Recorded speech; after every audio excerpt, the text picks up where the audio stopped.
Magandang umaga po.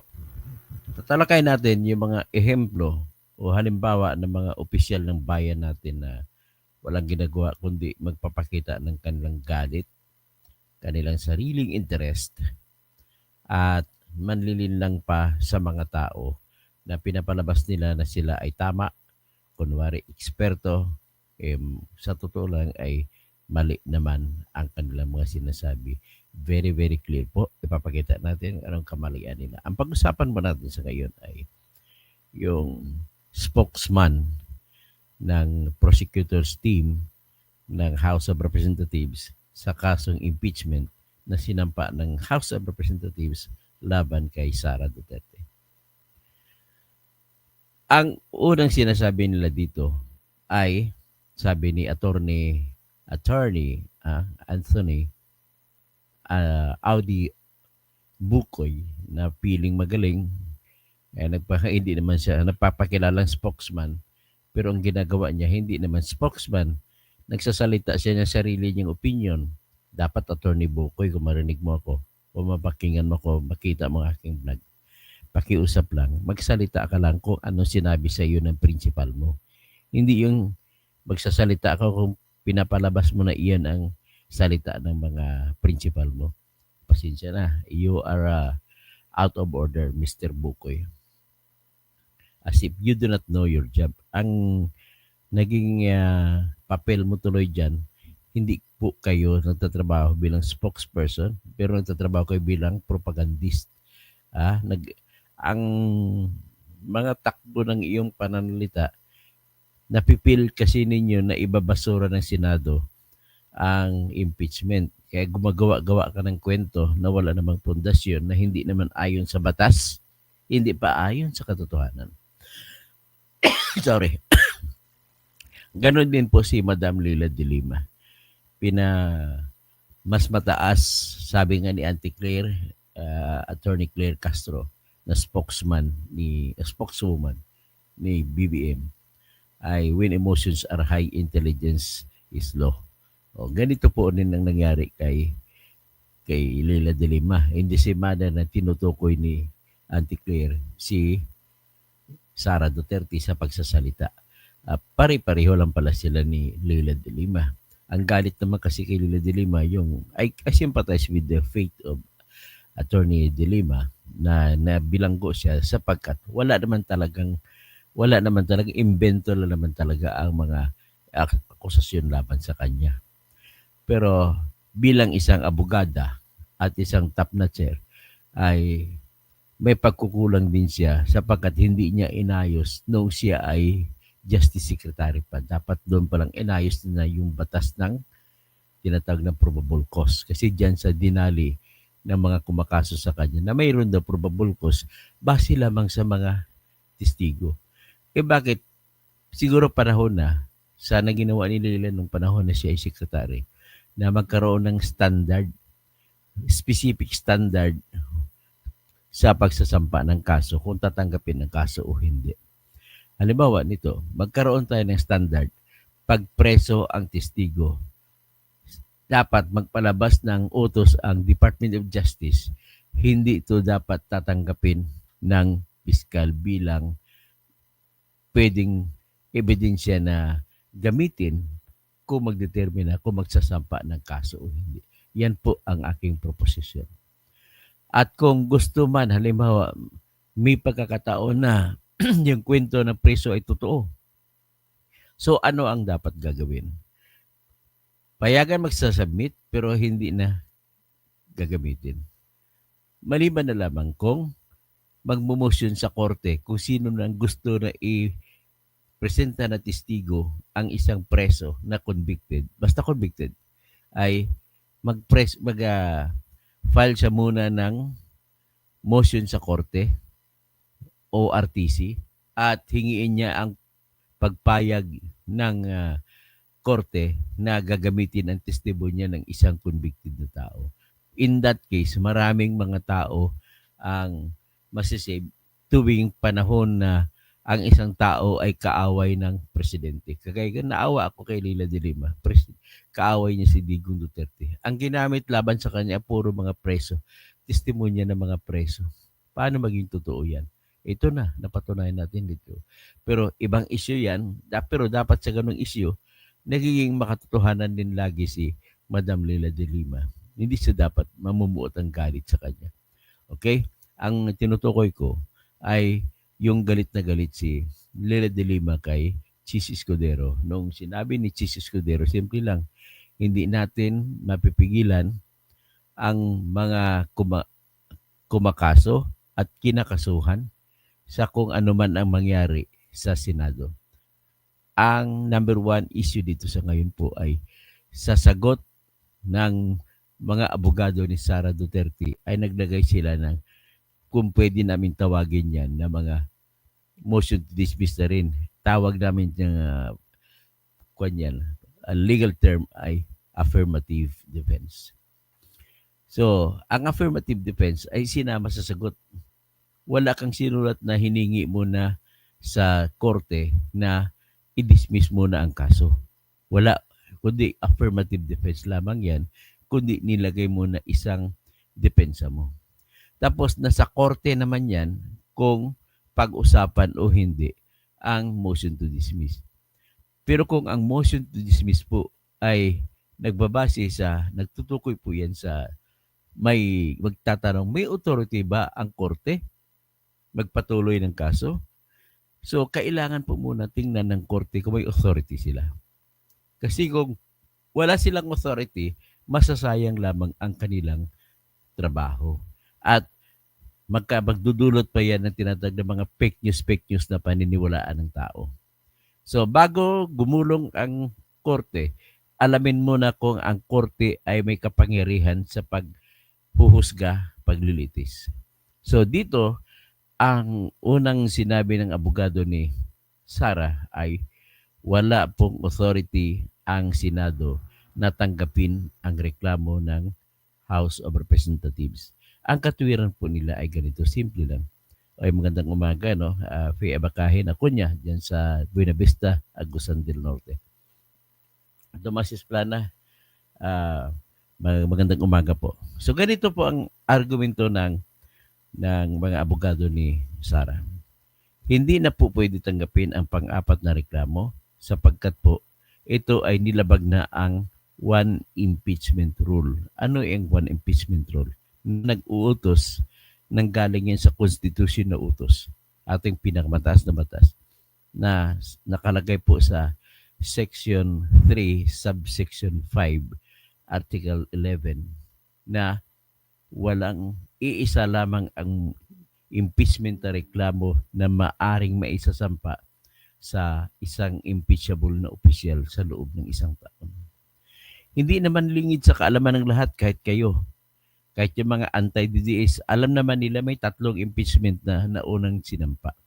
Ito yung sinampa noong January 2, December 2024. At sinampa ang isa December 4, December 4, 2024. Ang isa December 19, 2024. Ngayon, ang pang-apat, may sinampa pang-apat, February 5. So kung bilangin mo, February 5 ay sobrang layo mula sa December 2. Ngayon, may utos naman sa Section 2, Article 11 ng Constitution na ang verified complaint o reklamo, veripikado na reklamo na impeachment ay aaksyonan sa loob ng 10 araw, 10 session days. So, 10 araw na nagsisesyon ang Kongreso. Yan ang utos, aksyonan. So, ang tanong, inaksyonan ba? Yan ang factual. Hindi natin pwede sabihin na ayaw natin tanggapin dahil kung katotohanan naman yan, ay totoo talaga yan. Wala tayong magagawa. Kaya, nilista ko rito ang mga araw na yan at 19 session days ang lumipas papunta sa mismo araw ng February 5 na kung saan ay dinesisyonan nila na ipadala sa Senado yung impeachment complaint number 4 na nilagdaan ng 215 na mga congressmen. So, yan ang issue ng abogado ni Sara. Ngayon, ipakita ko mamaya ang ebidensya kasi nagmamadali lamang tayo. ay totoo naman po na lumampas. Sorry. Ito, para mabil siguro, ipakita ko na lang. Sorry. Ay. Mm.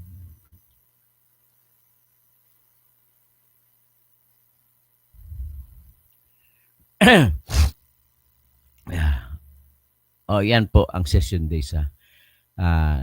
Ang first session day nila December 2 nakalagay. Second session day nila December 3. Third session day December 4. Fourth session day December 9. Fifth session day December 10. Sixth session day December 11. Seventh session day December 16. Eighth session day December 17. Ninth session day December 18. Tapos nagbakasyon sila, bumalik sila ng January 13, 10th session day.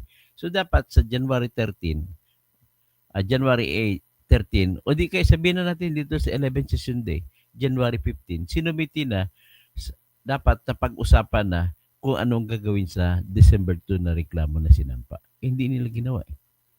So yan, ano naman ngayon, sabi ng abogado ni Sara, dahil hindi nyo ginawa, inupuan ninyo, mayroon ng action, negative action na lamang. Inupuan ninyo. Ang tawag dyan ay grave abuse of discretion. At kung hindi inupuan at may grave abuse of discretion, ang kasunod na mga pangyayari ay hindi na pwedeng tanggapin at hindi makapagbibigay ng karapatan sa Kongreso kung anong gagawin. Ibig sabihin, kasunod na mga reklamo, yung impeachment complaint number 2, number 3, at number 4 ay null and void na. Hindi na pwede tanggapin sa batas. Yan pong ibig sabihin ng argumento nila. So, umabot pa yan sa session number 12, January 20. Section number 13, January 21. Section number 14, session number 14, January 22. 15th session day, January 27. 16th session day, January 28. 17th session day, February 3. Na 18th session day, February 4. Ang February 5 na kung saan inaproban nila yung pang-apat na reklamo ng impeachment ay 19th session day. So, iyan pong argumento ng mga abogado ni Sara. Ngayon, ang naiisip nila ni Leila de Lima at saka na Atty. Bukoy, mukhang aaksyonan ng Senado as impeachment court na i-grant, papaboran yung motion to dismiss din sa bagay na yan. Sapagkat pang-apat na, yung fourth impeachment complaint ay labag na po sa one impeachment rule. Pangalawang issue dyan na sinasabi naman ni Senator Alan Peter Cayetano ay siyempre tingnan muna ng Senate, napapasok ng Senate bago mag-compose a Senate impeachment court. Titingnan muna nila kung pwede silang tumawid. Yung bagong senador ba ay pwedeng magiging tagahusga sa kaso ni Sara. Ngayon, yan ang sinasabi ni Alan Peter Cayetano. So, ibig sabihin po, kahit sinong abogado na normal ang pag-iisip, ay mag-agree dyan. Titingnan muna nila kung may kapangyarihan sila o hindi. Pag sinabi nila hindi sila mag-agree, ibig sabihin po, ay galit lamang yung mga abogado na yan, kagaya ni Atty. Bukoy, kagaya ni Atty. De Lima, mga galit lamang sila. Hindi sila tumitingin sa tama sa mga pinag-aralan nila sa law school. Napag-aralan nila Atty. Bukoy sa UP College of Law at saka si De Lima sa San Beda College of Law na hindi pwedeng magkaroon ng paglilitis kung walang authority o walang jurisdiction ang korte. Alam nila yan para silang hindi abogado kung magsalita. So ngayon, unang tatakalakayin ngayon, sabi ni Attorney Alan Peter Cayetano na senador, ay titingnan muna ng bagong Senado kung pwede silang umakto sapagkat ang Senado sa ngayon magtatapos na sa June 30 at ang kasunod ay yung sa July 28 pa magsimula na Senado. Okay? Yan ang titingnan nila. Kasi iba naman daw sila. Hindi naman iba yung ngayon. So, ano ngayon ang katwiran na titingnan nila dyan? Ang katwiran na titingnan nila dyan ay babalik sila sa Section 1 na karapatang pantao ng lahat ng tao sa Pilipinas. At nagsabi, walang sinuman ang makikitiran ng buhay, matanggalan ng kalayaan at matanggalan ng kayamanan kung walang proseso ng batas. Sabihin, walang batas. Kung walang batas na nagsasabi ganun, ay hindi pwede. Okay? So ngayon, may batas ba nagsasabi na ang panibagong Senado ay pwede maghusga, pwede magtanggal ng karapatan kay Sara just in case makonvict si Sara? Wala. Walang batas na nagsasabi na ganun. Kaya, diyan pa lang, yan ang matutunghayan ninyong argumento na maglalaban-laban. Ano naman kaya ang argumento na sasabihin ng kabila nila ni Leila de Lima at saka ni Bukoy? Sasabihin lamang nila, ang korte kapag nagsimula ay tutuloy-tuloy yan. At kahit aalis ang judge, magpapalit yan.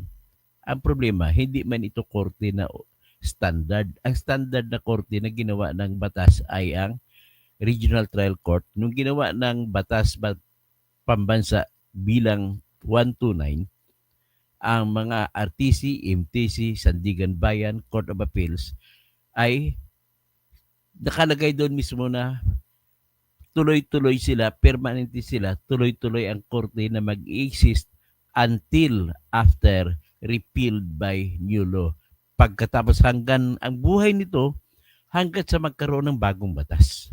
Okay? Napapalitan sila. Kagaya ng RTC. Dati, bago magkaroon ng RTC, ewan ko meron ba sa inyong kasing edad ko na naabutan ninyo, senior citizen na rin ako, na naabutan ninyo sa panahon na yon na ang mga korte ay napakinggan niyo na Court of First Instance. Yan yung Regional Trial Court ngayon. Yan ang Court of First Instance nung araw. Nagkaroon ng bagong batas, tinunaw, nawala na yung Court of First Instance at pinalitan ng bagong korte na Regional Trial Court. Ngayon, yung bagong korte na Regional Trial Court, may nakasabi doon sa ilalim ng batas, yung mga dating kaso na hawak ng Court of First Instance ay inuutosan ng RTC na tatanggapin at ilipat at ipagpatuloy ang paglilitis hanggang sa magkaroon ng desisyon. Nakaspecific mismo sa batas. Kaya pwedeng umaksyon ang RTC at tuloy-tuloy kahit mag-resign pa yung judge, may bagong judge. Ganon din po sa Municipal Trial Court. May alis ang judge, may bagong judge. Ang bumuo kasi ay batas na permanente nung binuo ng batas. Babalik tayo ngayon sa impeachment court. Ang bumuo diyan, 19 Congress sa ngayon, at ang bumuo, walang hindi saklaw, walang kapangyarihan ang mga senador ngayon na magsasabi na ito ay epektibo pa hanggang sa sunod na mga bagong senador. Wala pong ganun. Yan po naman ang pangkontra sa argumento nila ni Leila de Lima na kapag na-create na korte, tuloy-tuloy na yun. I beg your pardon, pinakita ko na sa inyo. Yan po mga magkontra-kontra na argumento. Kaya hindi po talaga maiwasan na magkaroon ng labanan, ng debate sa motion to dismiss o hindi. O ito, papakinggan natin sila para naman in fairness sa kanila. Unahin siguro natin pakinggan si Madam Leila de Lima. Samayin kay Madam Leila de Lima. Nabahala kasi sila sa sinabi ni Chis Escudero na hindi niya maiwasan ni Chis Escudero na kung may isang mga senador na sasabi na i-dismiss na yan, wala siya magagawa. Mapipilitan siyang i-dismiss. Yan po ang sinabi ni Chis Escudero. Tapos sa gana naman ang mga sila ni Atty. Bukoy, sabi nila ay dudulog sila sa Korte Suprema kung sakasakaling ibabasura ang kanilang motion. Kung sakasakaling ibabasura ng tawag nito ng Senate Impeachment Court ang impeachment na sinampa nila. So anyway, pakinggan lang muna natin si Atty. Bukoy.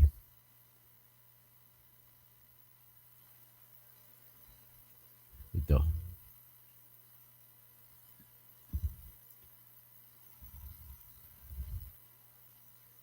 Ito, Atty. Bukoy. Atty. Bugoy tawag ko rito eh. Bugoy, marites na abogado eh. Nagsimula pala ito noong 2007 pa. Ano ba yung Sara nagsimula? ay pumasok sa politika at naging vice mayor ng Davao. Dahil doon nagsimula. Bakit nga nagkwento? Ang papel mo, sasabihin mo kung ano sinabi ng mga prosecutors, hindi magkwento ka kay Sarah. O, ito tayo.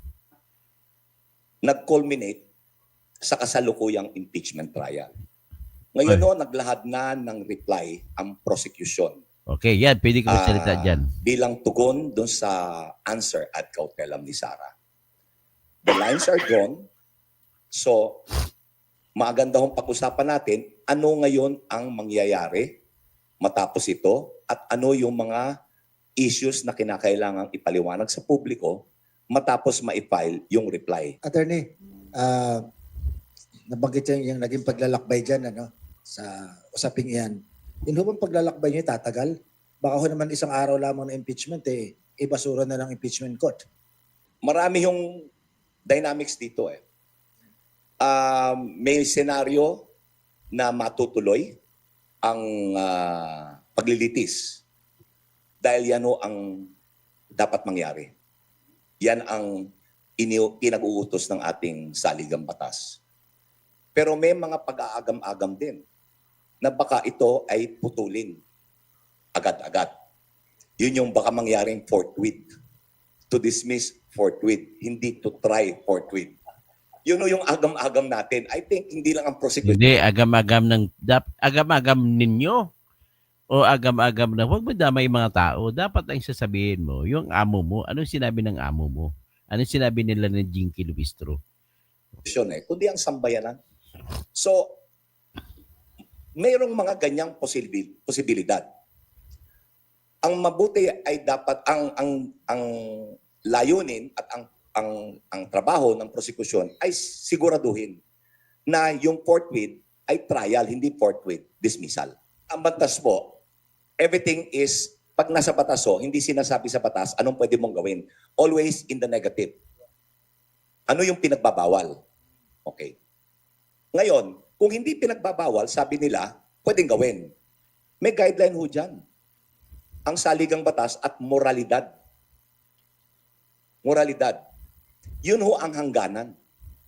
Hindi porke hindi naman pinagbabawal, pwede mong gawin. Kung pilipit, kung masama, kung hindi, walang makikinabang, kundi ang pansarili mong interes. Kung ang makikinabang ay yung kokonti lang, yung maliit na bahagi ng ating lipunan. Problema sa iyo, Bukoy, yung komento mo, yung sa loob ng utak mo. Argumento mo yan. Hindi yung, ang hinahanap ko anong sinasabi ng prosecution ng yung amo. O sige, pakinggan mo na kita. So pumapasok ko yung usapin ng moralidad. Anong moralidad? Akala ko ba impeachment? Legalidad. At saka politika. Oh. Yung pong impeachment court, siyempre marami nagreklamo. Una, yung remanding. Isang judge ang nag-motion. I-dismiss Tapos sige, remanda lang kung hindi dismissal. Anong makapipigil sa kanila na maulit yung ganon at maganap yung sinasabi ni Senate President Escudero na by a vote of majority, pwede nang i-dismiss ang impeachment na ito. At kung mangyari yun, Ayan. tayo naman talaga ano ang pwedeng gawin? Ang mali din to, mga reporter nagtatanong.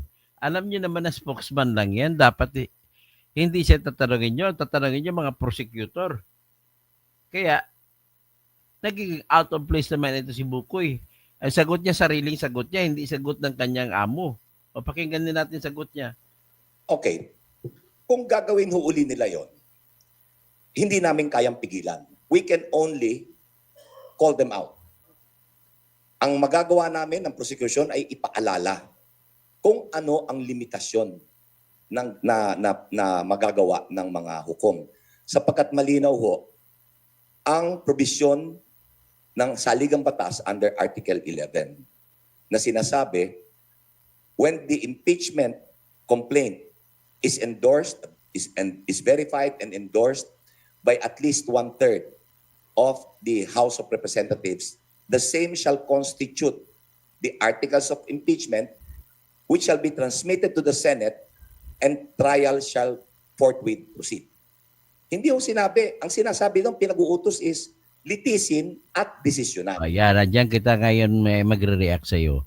Mali ka naman, Bukoy. Bugoy ka talaga. Oh. Ang trial po, huwag mong linlangin ang mga mamamayan na kikinig. Ang trial po ay kasama na dyan yung not to try, power not to try, at power to dismiss kung walang basihan para ipagpatuloy ang trial. Inherent yan sa isang korte. Alam mo ba yan? Batagal ka nang naging abogado eh. At saka yung trial po ay nagsimula na. Nung pinasagot ng impeachment court, si Sara Duterte ay nag-umpisa na ang trial. Trial po yun yung pagpapasagot. At yung pagsagot ni Sara Duterte ay bahagi ng trial. Mayroon ng trial, bugoy. Bugoy ka talaga. Pagkatapos sumagot ang prosecutor sa sagot ni Sara Duterte, kasama din ng trial yan. Ibig sabihin may trial na. At in fairness sa partido ni Sara naman, at inargumento nila sa kanilang sagot na kabahagi ng trial na dapat i-dismiss kasi unang-una nilabag nyo ang one impeachment rule. So, sumagot naman ang prosecutor. Sinabi ninyo, ay, hindi yan. Fake news yan. Fake news daw yun na nilabag. So, ngayon, mayroon tayong issue ngayon. Paano ba magtutuloy ba ang trial kung ayusin mo na yung tanong kung talaga bang one impeachment lang o sobra na? 'Di ba? Ganun lang ho kasimple yan. So paano mo yan maariglo mo na yung bagay na yan bago ka mag-trial? Kasi ang trial na main trial, yung presentasyon ng ebidensya, yan naman ay bahagi din ng trial. Kabuuan ng trial, bahagi yung pagpasagot. Bahagi yung pagsagot. Bahagi yung pagsagot sa sagot. Ano ka ba, Mr. Bukoy? Mr. Bukoy, huwag nyo naman linlangin ang tao. Let us all hear. So, titignan natin sa pag-umpisa ng Senate, titignan natin kung ano ang mangyayari. Magdidebate sila, hindi naman kaagad-agad i-dismiss yan, Mr. Bugoy. Ang mangyayari dyan, sasabihin ng mga Senado, all right, pag-usapan muna natin kung pwede tayo tumawid o hindi. Yan ang unang mangyari dyan. Hindi mo mapipigilan ang mga senador na maggagawa niyan. Unang-una, sasabihin nyo, hindi nakalagay sa konstitusyon, tandaan nyo, kung kayo ay abogadong totoo, ang lahat ng hindi nakalagay, lahat ng hindi pinagbabawal sa konstitusyon ay pwedeng gawin ng Senado sapagkat nakalagay sa konstitusyon na ang Senado ang may exclusive authority sa pag-decide sa lahat ng issue sa impeachment cases. Alam mo na ba yan? Or hindi mo binabasa ang konstitusyon? O di kaya absent ka sa UP College of Lonon? Ganun din kayo, pati si Leila de Lima. Pakinggan natin si Leila de Lima, no? Dito ko lang ipapakinig kasi bawal ako ika-copyright strike ako ng ABS-CBN. So, bigyan ko ng paumanhin sa ABS-CBN. Ipi-play ko yung 1987 Constitution is not there, as if the 1987 Constitution is not clear enough. Because for us, it's clear enough na once transmitted na yung articles of the impeachment to the Senate, yung start na ng proceedings. And what are they doing now? They attempted at first na yung de facto dismissal na in-introduce, minuved ni Senator Bato. And then, nagkaroon ng parang semi-Solomonic solution na pinopose ni Senator Alan Peter Cayetano about that remand. You know, that remand to me, that is an ultra vires act. I don't think kasama yan. Okay, Ang ibig sabihin ni Leila de Lima ng ultra vires, alam naman niyang ibig sabihin yan sa batas. Pag tinawag ko na ultra vires, gumagawa ka ng kapangyarihan na hindi binigay sa iyo. Tanong, gumawa ba ng kapangyarihan, gumanap ba ng isang kapangyarihan, may ginawa ba ang Senado na bawal sa kanyang kapangyarihan? O nais kong ipunto kay Madam Leila de Lima, the Senate, naging senador ka rin dati The Senate is the sole judge of all impeachment court issues cases. So, authorized sila magsabi kung i-remand o i-dismiss. Dito naman, pinaliwanag ko kanina, how else can you proceed with the trial? kung hindi mo pa sigurado kung may authority kayo o wala. At pag ma-resolba na ng Senado na may halimbawa, assuming for the sake of argument, na nagresolba ang Senado, nagbuto-buto sila, sige, ipagpatuloy natin. Ang kasunod na gagawin nila, hindi sila pwede mag-proceed sa pre-trial at alabin mga ebidensya at titingnan mga ebidensya. Kung hindi mo nila titingnan yung affirmative defense na tinatawag, na ititreat nila yon, resolbahin mo na nila kung tama ba yung affirmative defense o hindi. So pinaliwanag ko na kanina, ang argumento ng mga abogado ni Sara ay simple lang. Lumampas na po sa 10 araw ng session days, ay inupuan nila, tinulugan ng mga congressmen ang una-una na impeachment complaint. At kung tinulugan nila ay ayon sa kanila, null and void yun. So lahat ng ginawa ng Senado ng Congress or House of Representatives kasunod ay null and void na. Ganun lang pong argumento nila kasi inupuan. So kung ganon, ibig sabihin nun, nasa Senado ngayon ang pagdesisyon kung ipagpatuloy ng trial o hindi. Don't tell me na hindi yan mo na kung kayo ang judge, hindi nyo ba unahin yan? Kaysa yung, sige, tanggap tayo ng judge, saka na lang natin desisyonan, di nag-ubos kayo ng panahon. Hindi nyo ba alam kung magkano ang ibinabayad sa mga senador? Magkano binabayad sa mga senador? Kung ibabase natin kay Renato Corona, tag 2 milyon po ang binayad sa bawat senador para lamang magpatakbo ng trial. Iba pa yung binigay na sinasabi na 50 million ni Noynoy Aquino sa bawat senador na bubuto ng not guilty. Bubuto ng guilty si Corona. Itatalakay natin ano ba yung kaso kay Corona. Ito na ngayon.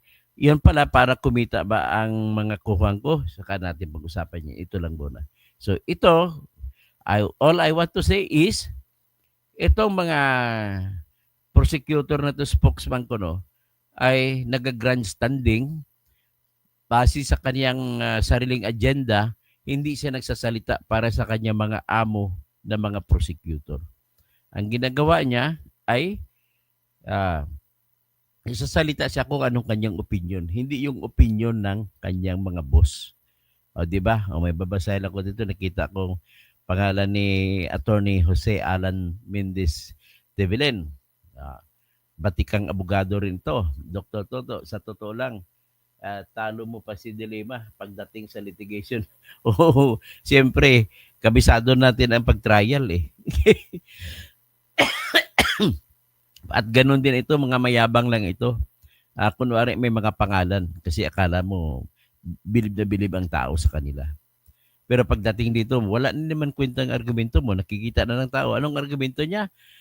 Kapag daw napirmado na ng 1/3 na congressman, ay tuloy-tuloy na yun. Wala, bawal daw sa mga senador na magiging judge sa impeachment court na busisiin muna kung may authority ba ang Kongreso, ang Senado. Bagong Senado yan. Dapat tingnan muna sarili nila.